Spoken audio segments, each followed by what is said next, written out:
Hello, and thank you for being here. But where is here? What is this creepy place, and why do I have you trapped here at night of all times? I'm going to try and show you without breaking anything. I'm not sure if that helped at all. But I actually have you in my attic. I know that's creepy, but there's a reason behind it. Have you ever seen the movie Flowers in the Attic?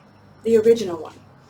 No one was bound to win any awards for acting, but they did capture many of the disturbing facets of kids being locked in an attic by their own mother, and as such, is a great example of many kinds of trauma. I'm in my attic, and I'm going to record this video in one undoubtedly imperfect take, because I'm sweating my nuts off, but it was the right place to make this video, which is about psychological trauma. It's commonly thought of as mental and emotional response to a distressing event such as an accident, assault, death, or life-threatening situation. But that's not the whole story. There's actually a really broad spectrum in terms of what qualifies as trauma based on its potential for causing lasting harm. And it's important that we view it all inclusively because an event or experience that will manifest as trauma for one person may not for another. It's not a matter of who is resilient and who is weak. There are just many overlapping factors that determine it. We don't choose to be traumatized. And one of the most nefarious and sneaky paths to self-sabotage comes in the form of invalidating your own trauma experience by pretending that something didn't bother you, or by judging yourself regarding if you think something objectively should have bothered you. Trauma is not an objective thing, it's very much a subjective thing. If you label yourself as weak or unstable for getting upset by something you see or go through, then you're actually shaming yourself. You're invalidating your true experience and a normal human reaction to things that threaten your stability. And less blatant trauma is not something only civilians are allowed to be affected by. Trauma is not something that you age out of when you're no longer a child. Trauma is not any easier to manage when you rise in ranks. And the social stereotypes which continue to make it more acceptable for women to acknowledge their trauma experience than for men to acknowledge their traumatic experience are perpetuating a gender bias which invalidates a man's right to deal with the reality of his emotions. It's no coincidence that the suicide rate is 5 times higher in men than in women. Think about that. 5 times higher. Male gender roles encourage strength and independence and have created the illusion that not only are these mandatory to be a real man, but that they cannot coexist with experiencing trauma effects. A man is not going to accept, let alone seek help for trauma effects such as anxiety or depression, if he's been made to feel too ashamed to admit that he's struggling. It's not healthy, nor is it fair. It's inhuman. It's an inhuman expectation. And while I'm spiking my blood pressure thinking about your mental health care being sabotaged by social stigma, the worst of all biases against you is, as you know, that as soon as you begin your career in law enforcement, your physiological makeup suddenly changes and you magically no longer feel the effects of traumatic events like a human being. How convenient is that? Yeah, no, that doesn't happen. In fact, as I've mentioned before, your physiological well-being changes all right in direct proportion to the stress you're faced with. So it's more under attack. You are more affected by the effects of exponential amounts of trauma that you endure. And even the less obvious trauma matters, especially because those things are compounding. What you might think of as little things should not be invalidated just because major traumatic events are worse and more obvious. It all counts. Let's think of it this way. If you're standing in a water tank, it doesn't matter if you fill the tank 100 gallons at a time or a cup at a time. When it gets to the top, you're drowning. If you don't let any of that water out along the way, you're drowning. And really, we're not simply aiming at not drowning here, right?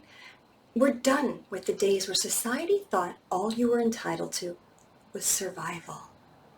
This is about your day-to-day peace and your ability to live a happy and fulfilled life despite what you're exposed to.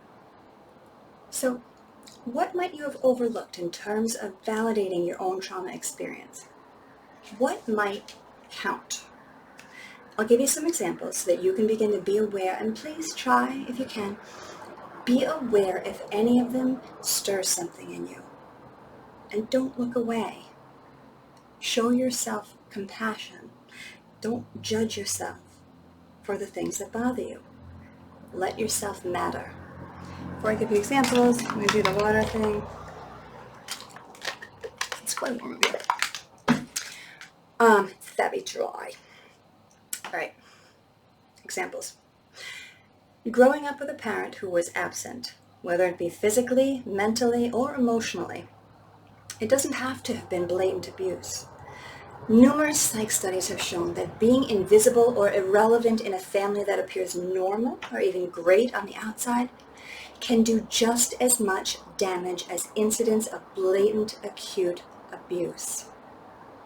Not mattering really matters, and it's one of the many life circumstances which can leave a person being very sensitive to rejection.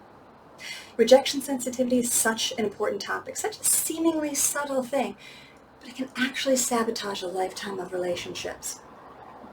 I think I should dedicate an entire video to rejection sensitivity. That's how important it is, and that's how underrepresented it is in terms of trauma experience. Anyway, moving on. This one's pretty self-explanatory. Witnessing aggression as a child, or witnessing abuse as a child. Growing up in a home where your caregivers had difficulty displaying or expressing love. This can weave into someone's core identity the belief that they are simply unlovable.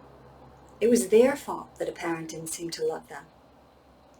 If this resonates with you, you may have grown up to be a people pleaser. Pleasing others can often partially fill the void and give a person some temporary reassurance that they are indeed lovable, or in the very least significant by virtue of being useful. Okay, caregivers who frequently communicated with anger. This one often goes undetected and definitely is underestimated. But anger from someone who's supposed to nurture and protect you is a very specific wound and becomes intertwined with a person's perception of safety for the rest of their lives. And any future anger in relationships is, how do I describe this feeling? Like, it's like little pieces of fiberglass in your heart. Caregivers who showed indifference or apathy to your emotions. Imagine the feeling of that, of it just not mattering when you're hurting in any way. And then a step beyond that, caregivers who shamed you for expressing sadness, or beyond that, responded to your sadness in anger. I can tell you that that pain is deeply palpable. At the time, the person cannot make sense of it. They're incredulous. They know that it is so wrong for someone to be angry and aggressive at them for being sad. And yet understanding that doesn't do anything to prevent that soul-crushing pain they feel. And it's not something one can develop a tolerance for, because it is just so unnatural. It's just not right. And not just with caregivers, in supposedly loving relationships.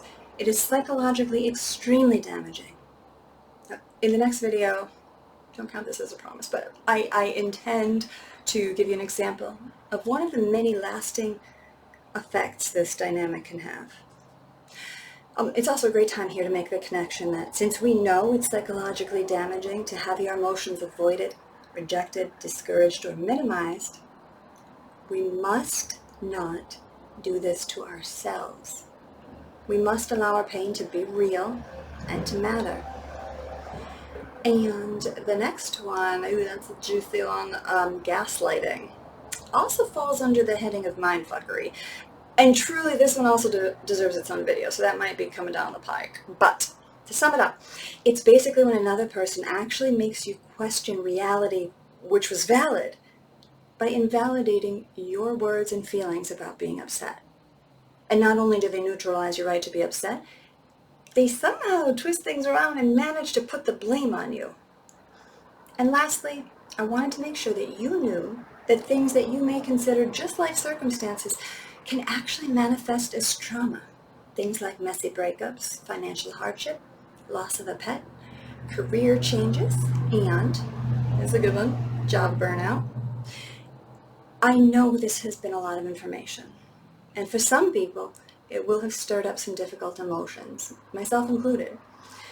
If I've connected with you and some things I've said resonate with you, you should be extremely proud of your awareness and acceptance. In next week's video, I'll explain more about how the effects of less obvious trauma, current or past, could possibly be affecting your day-to-day life and what you can do about that to take better care of yourself and reach a level of peace in your life that you deserve. So for now, I'll give you some time with any thoughts or feelings this video may have evoked. And please know that I am here every day, any schedule. You don't have to be alone in the pain of unaddressed trauma. You don't need to make sense of it all by yourself. You don't need to wait till next week to hear more. I'm right here, and I can help you. Let's get you well.